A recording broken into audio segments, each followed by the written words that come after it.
नमस्कार दोस्तों, कैसे हैं आप सब। दोस्तों अभी मैं समाज कार्य की हिंदी सीरीज चला रही हूँ, यानी कि कुछ दिनों से जो मेरे लेक्चर आ रहे हैं वो समाज कार्य पर आ रहे हैं और वो भी हिंदी में। इसका आज ये जो लेक्चर है, आज का जो हमारा टॉपिक है वो है समाज कार्य में विज्ञान की विशेषताएं, यानी कि समाज कार्य को विज्ञान क्यों कहा जाता है, ऐसा समाज कार्य में क्या है कि हम उसको विज्ञान कहें।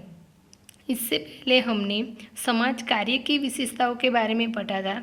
आज हम समाज कार्य में विज्ञान की क्या विशेषता है इसके बारे में पढ़ेंगे। तो लेक्चर शुरू करने से पहले मैं आप सबको बताना चाहूँगी कि हिंदी का अभी ये सीरीज है, यहाँ पे मैं पूरा करूँगी, मतलब कम्प्लीटली पूरा तो नहीं करूँगी, आगे भी मैं हिंदी में समाज कार्य के लेक्चर बनाऊँगी, पर अभी हिंदी का ये जो समाज कार्य का है ये टॉपिक यहीं पे फ़िलहाल के लिए मैं बंद करने जा रही हूँ। नेक्स्ट जब भी हम स्टार्ट करेंगे समाज कार्य के बारे में, तो तब हम समाज कार्य व्यवसाय का विकास कैसे हुआ इसके बारे में जानेंगे। पर इससे पहले बीच में मेरे जो कुछ लेक्चर है वो सोशियोलॉजी पर भी आएंगे, क्योंकि मैं इस चैनल में सोशियोलॉजी और सोशल वर्क दोनों के बारे में बता रही हूँ और हिंदी और गुजराती दोनों लैंग्वेज में बता रही हूँ। तो कुछ कुछ समय के गैप के बाद लैंग्वेज भी चेंज होगा और हमारा जो सब्जेक्ट है वो भी चेंज होगा। तो अभी हमने समाज कार्य का क्या अर्थ है इसके बारे में जाना कि समाज कार्य किसे कहते हैं, समाज कार्य की क्या विशेषता है इसके बारे में जाना, समाज कार्य की प्रकृति और समाज कार्य के जो विषय क्षेत्र है इसके बारे में भी जाना। और आज हम बात करेंगे समाज कार्य में विज्ञान की विशेषता है। तो आपने मेरे पहले की अगर वीडियो नहीं देखे तो आप उसको भी आई बटन पे जाके क्लिक करके देख सकते हैं, मैं वहाँ पे लिंक दे दूँगी। और इसकी जो PDF है वो आपको टेलीग्राम पर मिल जाएगी। टेलीग्राम का लिंक जो है मैं डिस्क्रिप्शन में दे दूँगी, आप वहाँ जाके टेलीग्राम में मेरी चैनल ज्वाइन कर सकते हैं, एजुकेशन फॉर एक्सलेंस। वहाँ पे आपको हिंदी, इंग्लिश, गुजराती जो भी लैंग्वेज में जो भी मैं आपको पढ़ा रही हूँ उसकी सारी PDF आपको वहाँ से मिल जाएगी और आपको वीडियो की लिंक भी वहाँ से मिल जाएगी। और भविष्य में अगर कुछ मटेरियल्स होगा तो वो भी मैं आपको टेलीग्राम ग्रुप में डाल दूँगी। तो मैंने अभी नया ही टेलीग्राम चैनल बनाया है, तो आप वहाँ डिस्क्रिप्शन में जाके चेक कर सकते हैं। तो इसके अलावा आप मुझे इंस्टाग्राम पर भी फॉलो कर सकते हैं। आपका अगर कुछ क्वेरी है तो आप मुझे वहाँ पे बता सकते हैं, मैं आपकी हेल्प करने का ट्राई करूँगी। तो चलिए दोस्तों, आज का लेक्चर शुरू करते हैं। समाज कार्य में विज्ञान की विशेषता है। तो क्या क्या विशेषता है इसका मैंने यहाँ पे आपकी स्क्रीन पर दिख रहा है, मैंने पूरा उसका प्रेजेंटेशन तैयार किया हुआ है। तो इसमें 5 प्रमुख विशेषताएं हैं, तो इसके बारे में हम बारी बारी से देखेंगे। सबसे पहला है वैज्ञानिक पद्धति का प्रयोग, यानी कि समाज कार्य में मनोसामाजिक समस्याओं का अध्ययन कल्पना के आधार पर नहीं होता है, यानी कि उसमें वास्तविक रूप से वैज्ञानिक पद्धति द्वारा उस समस्या को समझने का प्रयास किया जाता है और फिर उसका समाधान किया जाता है। दूसरा है समाज कार्य से संबंधित ज्ञान प्रमाण पर आधारित है, यानी कि समाज कार्य विशेषज्ञ किसी बात को बलपूर्वक मानने के लिए नहीं कहते हैं कि नहीं आपको ये करना ही पड़ेगा, ऐसा कोई बल का प्रयोग नहीं करते, लेकिन तर्क के द्वारा प्रमाणों के आधार पर उसकी व्याख्या की जाती है, यानी कि जो भी समस्या है उसको तार्किक रूप से देखा जाता है। उसके बाद समाज कार्य में वास्तविक जो समस्या है उसका अध्ययन, अवलोकन या अन्य प्रतिनिधियों द्वारा किया जाता है। यानी कि समाज कार्य की कुछ वैज्ञानिक पद्धतियाँ हैं और उस पद्धति के द्वारा ही सेवार्थी की मदद की जाती है। अगला है क्या है का अध्ययन है। समाज कार्य के अंदर जो अध्ययन हो रहा है उसका अध्ययन किस प्रकार से होता है कि क्या है, यानी प्रॉब्लम क्या है। सेवार्थी जब भी हमारे पास आता है तो उसकी प्रॉब्लम क्या है वो हम समझने का प्रयत्न करते हैं। तो समाज कार्य तथ्यों का यथार्थ रूप से वर्णन नहीं करता, अपितु उसकी व्याख्या भी करता है। यानी कि उसकी जो प्रॉब्लम है वो तो ठीक है, वो तो देखता ही है, उसका वर्णन करता ही है, पर साथ साथ उसकी व्याख्या भी करता है कि क्या प्रॉब्लम क्या है, कैसे है, क्यों है और उसको कैसे ठीक किया जा सकता है। इसमें प्राप्त जो तथ्य आते हैं, ये सब मैंने जो बातें कही, इससे हमें कुछ आंसर मिलते हैं और उस आंसर को हम बढ़ा चढ़ा कर नहीं कहते, लेकिन आदर्श एवं कल्पना से मिश्रित करके प्रस्तुत नहीं करते हैं। यानी कि जो भी प्रॉब्लम है तो उसको हम बढ़ा चढ़ा के नहीं बताते या फिर कल्पना के मतलब उस हिसाब से नहीं कहते। वो जो प्रॉब्लम है उसकी वास्तविक समस्या जो है उसको वैज्ञानिक अध्ययन किया जाता है।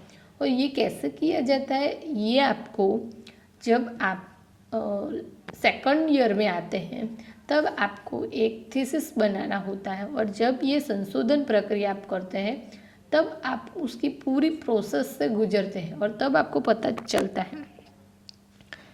अगला है तथ्यों का वर्गीकरण एवं विश्लेषण।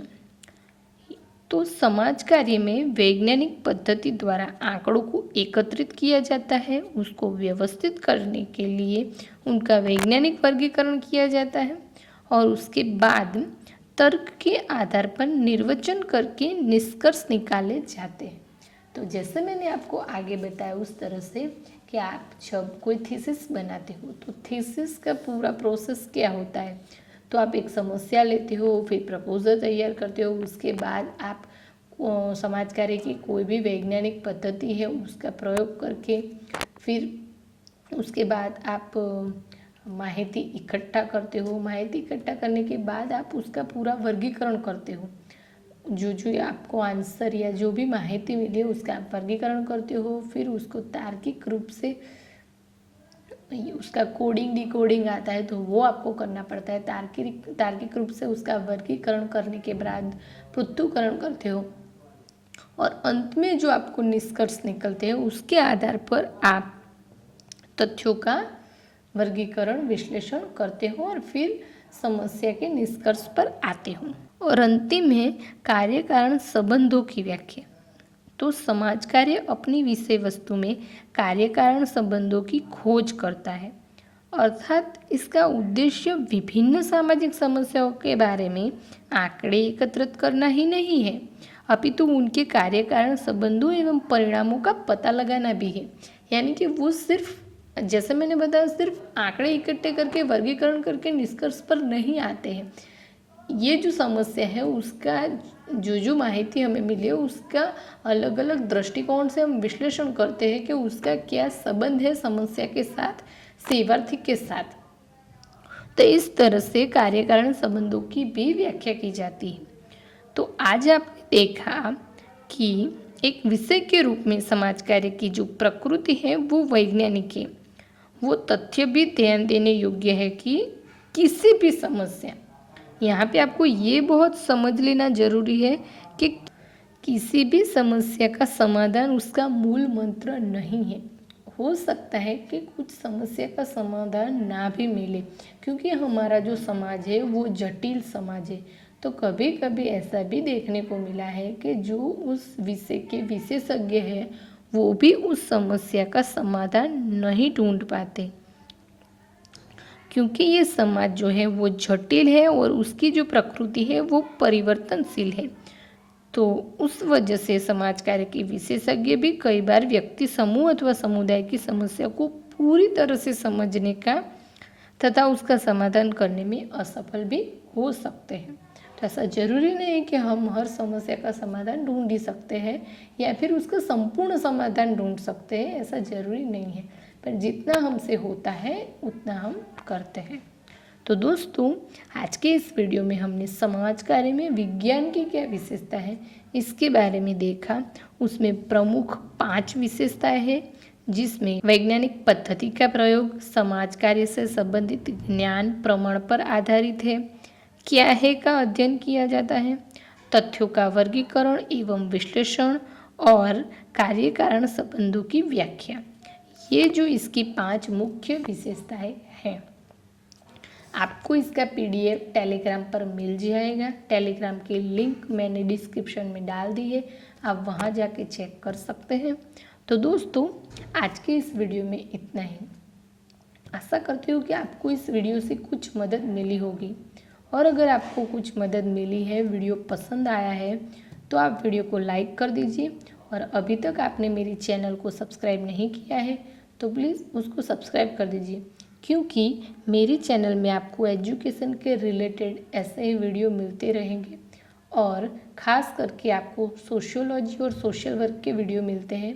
ये हिंदी और गुजराती 2 लैंग्वेज में आते हैं, और ये जो वीडियो है वो आपको UPSC के जो ऑप्शनल सब्जेक्ट है उसमें, UPPS के ऑप्शनल सब्जेक्ट है उसमें, UGC GRF नेट की जो आप एग्ज़ाम देते हो उसमें भी, और BA के जो स्टूडेंट अभी कॉलेज कर रहे हैं जिनका सोशियोलॉजी सब्जेक्ट है, MSW के जो स्टूडेंट है, BSW के जो स्टूडेंट है, इन सभी को उपयोगी है।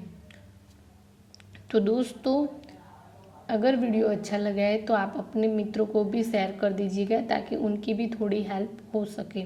और आगे अगर आपको कोई भी डाउट है तो मुझे आप कमेंट बॉक्स में भी बता सकते हैं। तो दोस्तों, आज के लिए बस इतना ही।